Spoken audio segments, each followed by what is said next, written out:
Hello students, analyst teaching centre में आपका एक बार फिर से स्वागत है। आज हम लोग बात करेंगे पीरियोडिक प्रॉपर्टीज की। आज का लेक्चर नंबर 2 रहेगा हमारा। लेक्चर फर्स्ट में हम लोगों ने डिस्कस किया था एटॉमिक एंड आयनिक रेडियाई। आज का हमारा डिस्कशन रहेगा आयोनाइजेशन एनर्जी पे। आयोनाइजेशन एनर्जी क्या होता है?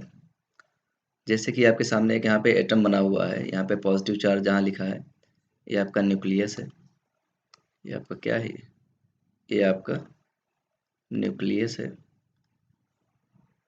न्यूक्लियस है और ये वाले जो हैं सब इलेक्ट्रॉन हैं। ग्रीन वाले सब क्या है? ये सब के सब ये इलेक्ट्रॉन्स हैं। इलेक्ट्रॉन है ये। ठीक, कई सारे इलेक्ट्रॉन अलग अलग कक्षाओं में यहाँ पे डिस्ट्रीब्यूटेड हैं। जैसे पहली कक्षा में 2 इलेक्ट्रॉन, इसके बाहर वाले में 8 हैं, फिर इसके बाहर वाले में 1 इलेक्ट्रॉन है। ठीक है, ऐसे कोई भी एटम आप ले सकते हो। जो न्यूक्लियस होता है, इस न्यूक्लियस पे पॉजिटिव चार्ज है, आपको पता है पहले से ही कैसा चार्ज होता है, पॉजिटिव चार्ज। और इसके बाहर जो इलेक्ट्रॉन है इस पर नेगेटिव चार्ज। इसलिए इसके बीच में, न्यूक्लियस में और इसके बीच में क्या लगता है? अट्रैक्शन लगेगा। इसके इसके बीच में अट्रैक्टिव फोर्सेज लगेंगी। ठीक है, जितने भी इलेक्ट्रॉन हैं इन सभी को न्यूक्लियस क्या करेगा? अपनी ओर खींचेगा। ठीक है, एक निश्चित पावर के साथ प्रत्येक इलेक्ट्रॉन को न्यूक्लियस अपनी ओर खींचता है ड्यू टू अपोजिट चार्ज। यहाँ पे जो फोर्स लगता है इलेक्ट्रोस्टैटिक फोर्स ऑफ अट्रैक्शन होता है, पॉजिटिव और नेगेटिव चार्ज की वजह से। इसका मतलब अगर हमें किसी एक इलेक्ट्रॉन को इस न्यूक्लियस के प्रभाव क्षेत्र से बाहर ले जाना हो तो हमें बाहर से यहाँ पे एनर्जी खर्च करनी पड़ेगी। जैसे हमने यहाँ पे हमारे पॉइंट ऑफ इंटरेस्ट का एक इलेक्ट्रॉन है, ये हमारे पास जो इलेक्ट्रॉन है, अगर इसे हमें बाहर करना हो तो हम क्या करेंगे? इसको एनर्जी सप्लाई करेंगे। यहाँ पे देखो, यहाँ से हमने इसको एनर्जी दी है। जब ये कुछ एनर्जी आप दोगे तो इस इलेक्ट्रॉन की एनर्जी बढ़ जाएगी, इतनी बढ़ जाएगी कि अब इस इलेक्ट्रॉन को यह न्यूक्लियस कंट्रोल नहीं कर पाएगा। पहले यह इसको अट्रैक्ट कर रहा था, इलेक्ट्रॉन पहले इसको अपनी ओर खींच रहा था, लेकिन अब क्या है, यहाँ से आपने इसको एक्स्ट्रा एनर्जी सप्लाई कर दी। जब इसको एक्स्ट्रा एनर्जी इस इलेक्ट्रॉन को मिल गई तो अब इसकी काइनेटिक एनर्जी इतनी ज़्यादा हो जाएगी कि वह न्यूक्लियस के प्रभाव क्षेत्र से बाहर निकल जाएगा। और इस कंडीशन में वह न्यूक्लियस को छोड़ के क्या होगा? बाहर हो जाएगा।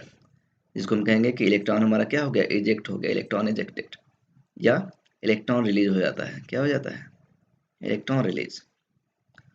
ठीक है, तो किसी भी गैसियस आइसोलेटेड एटम में से, यहाँ पे हम यदि फिगर करके लिख दें कि ये हमारा कैसा है, ये गैसियस आइसोलेटेड एटम है। Gaseous isolated atom. Gaseous isolated atom में से यदि आप एक इलेक्ट्रॉन बाहर निकाल रहे हो तो उस इलेक्ट्रॉन को बाहर निकालने के लिए जितनी एनर्जी आपको देनी पड़े उसी को हम क्या कहेंगे? उसकी आयोनाइजेशन एनर्जी। तो आयोनाइजेशन एनर्जी क्या है? The energy required to release an electron from an gaseous isolated atom. ठीक है, गैसियस आइसोलेटेड एटम में से एक इलेक्ट्रॉन निकालने के लिए जितनी भी एनर्जी आप सप्लाई करते हो उसको आप क्या कहोगे? उसकी आयोनाइजेशन एनर्जी कहते हो। ऐसे ही किसी भी एटम के लिए आप इसकी बात करो आयोनाइजेशन एनर्जी की, तो किसी भी एटम में से इलेक्ट्रॉन को निकालने के लिए जितनी भी ऊर्जा आप सप्लाई करते हो उसी को उसकी हम क्या कह देंगे? Ionisation energy. इसकी डेफिनेशन हमने ऑलरेडी लिख रखी है, तो उसको हम देख लेते हैं क्या है। यहाँ पे डेफिनेशन इसकी क्या लिख रखा है? यहाँ पे लिखा है the ionisation energy of an element is defined as the amount of energy required to remove an electron from the outermost shell of gaseous isolated atom। वही जो मैंने बताया कि किसी भी गैसियस आइसोलेटेड एटम में से उसके बाहरी कक्षा से एक इलेक्ट्रॉन निकालने में जो भी एनर्जी आपको देनी पड़े उसी को आप क्या कहते हो? Ionisation energy. ओके, अब यहाँ पे कुछ कंडीशन लिया हुआ है, कंडीशन समझते हैं क्या है। लिखा है when an electron is removed, जब एक इलेक्ट्रॉन निकल जाता है किसी एटम में से, then element carry a positive charge. तो एलिमेंट पे क्या हो जाएगा? पॉजिटिव चार्ज हो जाएगा। ऐसा क्यों है? क्योंकि किसी भी एटम में इलेक्ट्रॉन और प्रोटॉन की संख्या बराबर होती है। प्रोटॉन चूंकि न्यूक्लियस में है, यदि बाहर से एक भी इलेक्ट्रॉन कम हो जाता है तो न्यूक्लियस पे एक यूनिट एक्स्ट्रा पॉजिटिव चार्ज आपको दिखने लगेगा। तो वही हमने लिखा है कि when an electron is remove, जब एक इलेक्ट्रॉन क्या होता है? निकल जाता है। Then element carry a positive charge, तब एलिमेंट पे कैसा चार्ज आता है? पॉजिटिव चार्ज आ जाता है। Okay, if first electron is removed, यदि किसी भी एटम से हम पहला इलेक्ट्रॉन निकाल लें from element, then their ionisation energy is called. यदि हम पहला इलेक्ट्रॉन निकाल रहे हैं तो उसके आयोनाइजेशन एनर्जी को हम फर्स्ट आयोनाइजेशन एनर्जी कहेंगे। Okay, if it is represented या डिनोटेड बाय IE1 या IP1। IP का मतलब होता है आयोनाइजेशन पोटेंशियल, चाहे इलेक्ट्रॉन चाहे आयोनाइजेशन एनर्जी कहें और चाहे आयोनाइजेशन पोटेंशियल एक ही बात है। ओके, फिर लिखा है यदि हम यहाँ पे एक इलेक्ट्रॉन निकाले फिर जब दूसरा इलेक्ट्रॉन निकालेंगे तो उसको हम सेकेंड आयोनाइजेशन एनर्जी कहेंगे या IE2 या IP2 के नाम से उसको डिनोट करेंगे। तो लिखा है if electron is remove from the same element, यदि एक ही एलिमेंट में से सेकेंड इलेक्ट्रॉन को क्या करें, रिमूव करें, then their ionisation energy is called second ionisation energy. तब उसकी आयोनाइजेशन एनर्जी को हम क्या कहेंगे, second ionisation energy. It is represented by, इसको हम रिप्रेजेंट करते हैं IE2 से या आप IP2 भी लिख सकते थे, एंड सो ऑन, और इसी प्रकार। ठीक है, जैसे यहाँ पे कोई मेटल है, गैसियस आइसोलेटेड मेटल है, यहाँ पे इसमें से आप कुछ एनर्जी इसको सप्लाई कर दो IE1 के बराबर, तो इस पे एक चार्ज आएगा और एक इलेक्ट्रॉन निकल जाएगा। अगर इससे एक इलेक्ट्रॉन और निकालना तो आपको अलग अमाउंट ऑफ एनर्जी देनी पड़ेगी। ये IE2 दोगे Mg+ को तो इससे एक इलेक्ट्रॉन और निकल जाएगा तो Mg++ हो जाएगा। तो जब आप एक इलेक्ट्रॉन निकालते हो तो उसको फर्स्ट आयोनाइजेशन एनर्जी, और जब दूसरा इलेक्ट्रॉन निकालते हो तो उससे आप क्या कहोगे, सेकेंड आयोनाइजेशन एनर्जी कहोगे। ओके, यहाँ तक क्लियर है। आगे बढ़ते हैं। जैसे एग्जांपल हमने ले लिया लिथियम में से। अगर लिथियम में से आप एक इलेक्ट्रॉन निकालते हो और इसको लिथियम को ले आते हो लिथियम पॉजिटिव में +1 इलेक्ट्रॉन में, तो यहाँ पे आपको 520 किलो कैलोरी पर मोल की एनर्जी आपको सप्लाई करनी पड़ेगी पहला इलेक्ट्रॉन निकालने के लिए, इसको हम कहेंगे IE1। ऐसे ही जब लिथियम पॉजिटिव एक बार हो गया फिर से आप इसमें से एक इलेक्ट्रॉन निकाल रहे हो तो ये हो जाएगा IE2। क्योंकि एक बार इलेक्ट्रॉन आपने निकाल लिया, इस पर पॉजिटिव चार्ज आ गया, तो अगला इलेक्ट्रॉन निकालना काफ़ी मुश्किल हो जाएगा, यानी कि अब नेक्स्ट इलेक्ट्रॉन निकालने में बहुत ज़्यादा एनर्जी देनी पड़ेगी। जैसे कि आप यहाँ पे देख सकते हो कि इसका IE2 क्या है, 7297.2 किलो कैलोरी पर मोल हो जाता है। ये एनर्जी का अमाउंट क्यों बढ़ा, इसलिए बढ़ गया क्योंकि पहला इलेक्ट्रॉन निकालने के बाद एटम पे क्या गया, पॉजिटिव चार्ज आने की वजह से उस पर क्या है, जो बाकी बचे हुए इलेक्ट्रॉन है उसको न्यूक्लियस और ज़्यादा स्ट्रांग पावर से अपनी ओर खींचेगा। साथ ही साथ जो लिथियम से एक इलेक्ट्रॉन निकालने के बाद जो कन्फिग्रेशन बचती है क्या हो जाती है, 1s2 बचती है, यानी कि पहली कक्षा है वो भी पूर्ण रूप से भरी हुई है। जब भी कोई कक्षा पूर्ण रूप से भरी होती है तो उससे इलेक्ट्रॉन निकालना मुश्किल होता है। तो इन दो कारण की वजह से IE2 इसका क्या होता है, बहुत ज़्यादा हो जाता है। इसको इसका रीजन नीचे लिखा हुआ है, from ever example it is clear that, ऊपर एक जवाब दिए गए एग्जाम्पल से क्लियर है that the second ionization energy are much higher than the first ionization energy। ऊपर और एग्जांपल से आप समझ सकते हो कि फर्स्ट आयोनाइजेशन एनर्जी की तुलना में सेकंड आयोनाइजेशन एनर्जी क्या होती है, हायर होती है, ज़्यादा होती है। Because after removing an electron, एक इलेक्ट्रॉन रिमूव करने के बाद the effective nuclear charge increases, effective nuclear charge क्या होगा, बढ़ने लगेगा, and hence removal of second electron become difficult, और अगला इलेक्ट्रॉन निकालना क्या हो जाएगा, मुश्किल हो जाएगा। So second ionisation energy is greater than first ionisation energy, इसलिए सेकेंड आयोनाइजेशन एनर्जी क्या होती है, ज़्यादा हो जाती है इसकी वैल्यू इसकी तुलना फर्स्ट आयोनाइजेशन एनर्जी की तुलना में। ओके, यहाँ तक क्लियर हो गया।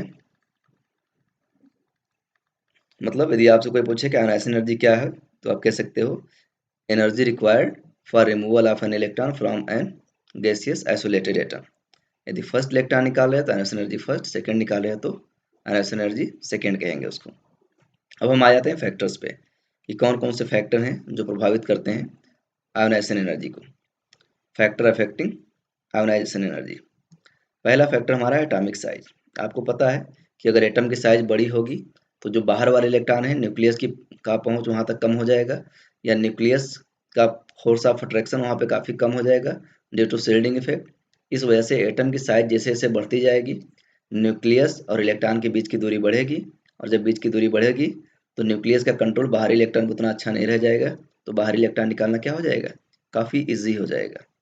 तो इसे लिखा है हमने as the atomic size increases, जैसे जैसे एटॉमिक साइज बढ़ती जाती है then the distance between outer most electron increases, distance between outer most electron increases. अब यहाँ पे आउटर मोस्ट इलेक्ट्रॉन जहाँ पे लिखा है आप थोड़ा सा जो बढ़ा सकते थे इसे, क्या लिख सकते थे यहाँ पे, लिख सकते हो यहाँ पे क्या लिखा था, distance between outer most electron and nucleus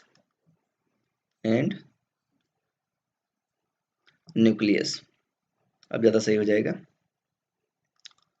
as the size increases, then the distance between outermost electron increases।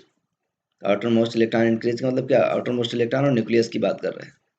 इसको आप यहाँ कर लो outer most electron and nucleus, यहाँ पे outer most electron and nucleus, यहाँ पे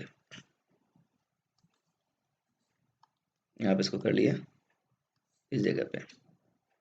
ओके, लैंग्वेज थोड़ा अच्छी हो जाएगी यहाँ पे। Okay, outer most electron and nucleus increases, बाहरी कक्षा के इलेक्ट्रॉन और न्यूक्लियस के बीच की डिस्टेंस क्या होगी, बढ़ जाएगी। एंड इफेक्टिव न्यूक्लियर चार्ज, और प्रभावी चार्ज क्या हो जाएगा, डिक्रीजेज, घट जाएगा। And hence ionisation energy also decreases, ionisation energy भी क्या होगी, घट जाएगी। दूसरा न्यूक्लियर चार्ज, वही बात होगी इफेक्टिव न्यूक्लियर चार्ज की। इफेक्टिव न्यूक्लियर चार्ज जितना ज़्यादा रहेगा, इलेक्ट्रॉन का रिमूवल उतना मुश्किल होता जाएगा। तो ये हमने लिखा है, as the effective nuclear charge increases, then ionisation energy क्या हो जाएगा, आल्सो इंक्रीजेज, आयोनाइजेशन एनर्जी क्या होगी, ये भी बढ़ती जाएगी। आगे बढ़ते हैं, number of electron in inner shell. जैसे एटम की साइज बहुत बड़ी है, अंदर की कक्षाओं में इलेक्ट्रॉन ज़्यादा भरे हुए हैं, तो अंदर की कक्षा में जितने ज़्यादा इलेक्ट्रॉन रहेंगे, वह न्यूक्लियस के प्रभाव को बाहरी कक्षा पर जाने से उतना ही कम करते जाएंगे, जिसको आप शेल्डिंग इफेक्ट के नाम से जानते हो। तो अंदर जितने ज़्यादा इलेक्ट्रॉन रहेंगे, बाहरी कक्षा के इलेक्ट्रॉन पर न्यूक्लियस का कंट्रोल उतना कम होता जाएगा, और इलेक्ट्रॉन निकालना क्या हो जाएगा, आसान हो जाएगा। मतलब आयोनाइजेशन एनर्जी उसकी क्या होगी, घट जाएगी। तो ये हमने लिखा है यहाँ पे, as the number of electron in inner shell increases, जैसे जैसे इनर सेल में यानी बाहरी कक्षा के अलावा जो अंदर वाले सेल है उसमें इलेक्ट्रॉन की संख्या बढ़ती जाएगी, देन शेडिंग इफेक्ट इंक्रीज है, तो शेडिंग इफेक्ट क्या होगा, बढ़ता जाएगा।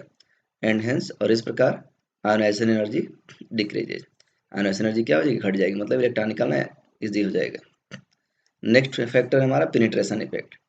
पेनिट्रेशन का मतलब क्या होता है, पेनिट्रेशन का मतलब होता है कि वह इलेक्ट्रॉन जो न्यूक्लियस के जितना ज़्यादा करीब पहुंच जाए, उसको कहते हैं कि उसको उतना ज़्यादा पेनिट्रेटेड है।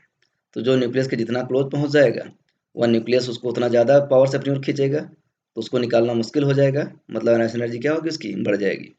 तो ये लिखा है, due to penetration effect electron come close to the nucleus. Penetration effect की वजह से इलेक्ट्रॉन क्या होता है, न्यूक्लियस के काफ़ी करीब चला जाता है। सो इसलिए as the penetration effect increases, जैसे जैसे पेनिट्रेशन इफेक्ट बढ़ेगा, then ionisation energy also increase, ionisation energy भी क्या होगी, बढ़ती जाएगी। नेक्स्ट फैक्टर है इलेक्ट्रॉनिक कन्फिग्रेशन। इलेक्ट्रॉनिक कन्फिग्रेशन का मतलब क्या है कि कहीं पे जिस इलेक्ट्रॉन को आप निकालना चाहते हो, जो बाहरी कक्षा का जो इलेक्ट्रॉन है, अगर वह ऐसे सब सेल में है जो या तो हाफ फेड हो या फुल फेड हो, तो कंपेरेटिवली बाकी अदर कन्फिग्रेशन की तुलना में उससे इलेक्ट्रॉन निकालना मुश्किल हो जाता है। क्यों मुश्किल होता है, मैंने एटॉमिक स्ट्रक्चर में इसको डिटेल से समझाया है। यदि इसको आपको समझना है तो आप पहले वाले वीडियोज़ को एक बार ध्यान से देखें जो एटॉमिक स्ट्रक्चर के पार्ट्स की, तो ये बात आपको ज़्यादा अच्छे समझ में आएगी। तो हम इसकी बात करते हैं इलेक्ट्रॉनिक कन्फिग्रेशन की।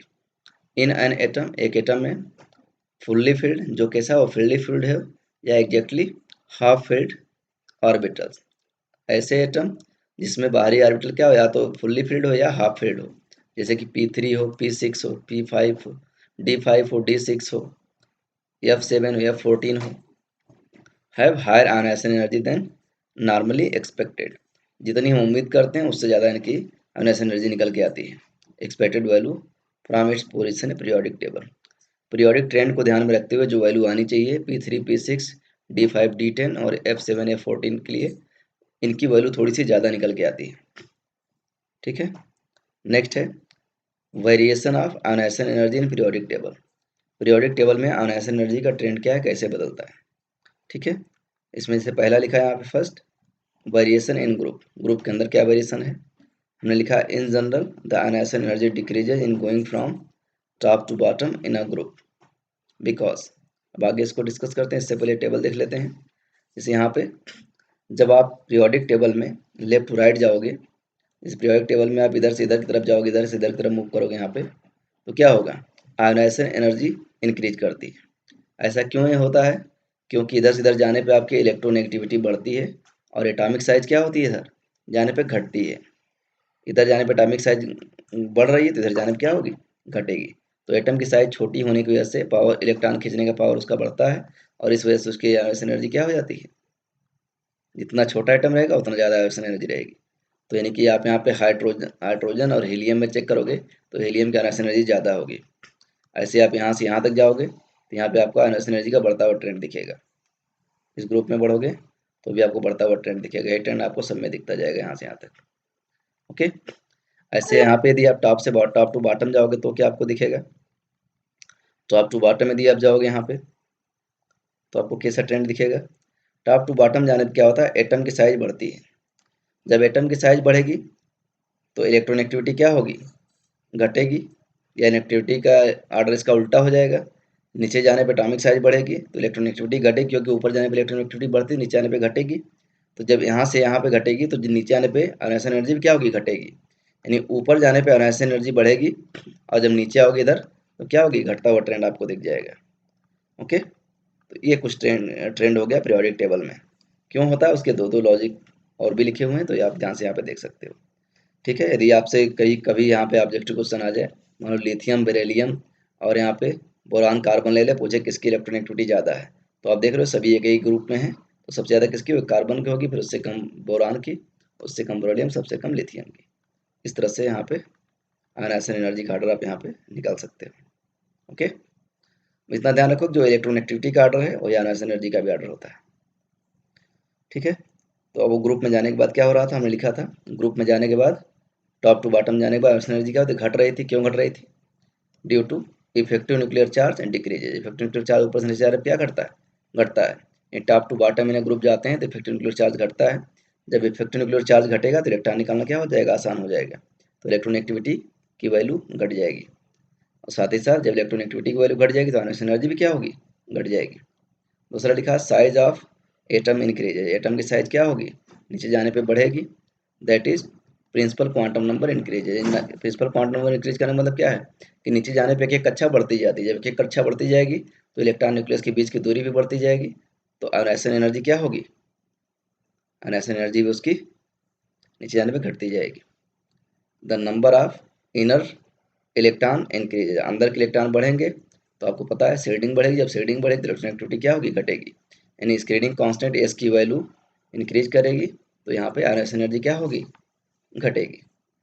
वेरिएशन इन पीरियड, पीरियड में क्या देखने को मिला अभी आपको, आप लेफ्ट टू राइट जा रहे थे तो बढ़ रही थी, तो ये हम लिख रहे हैं in general the ionisation energy increases as we move along a period from left to right due to increase of effective nuclear charge. Effective nuclear charge बढ़ने की वजह से लेफ्ट टू राइट जाने पे क्या होता है, आयनाइजेशन एनर्जी बढ़ती जाती है। ओके, आई होप आपको ये समझ में आया होगा। इसके आगे का टॉपिक हम नेक्स्ट लेक्चर में कवर करेंगे। आज के लिए इतना ही।